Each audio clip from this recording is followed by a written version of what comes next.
Антикорупцијската комисија на денешната седница не утврдила судир на интереси кај директорот на службата за општи и заеднички работи на владата Ивица Томовски и фирмата за која се тврдеше дека е на неговиот татко, а која наводно добивала тендери од СОЗР.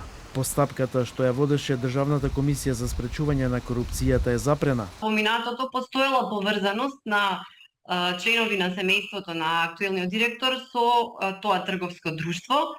Меѓутоа, од друга страна, во моментов таква поврзаност нема. Значи, нема ниту собственичка, ниту управувачка поврзаност на службеното лице или на член на неговото семејство. Од електронскиот систем за јавни набавки е видно дека не се наведени податоци за договори склучени помеѓу наведеното трговско друштво и институцијата со која што раководи службеното лице. Претходно опозицијската СДСМ обвинуваше дека 160 тендери добила фирма блиска на наводно блиско лице на директорот на владината служба.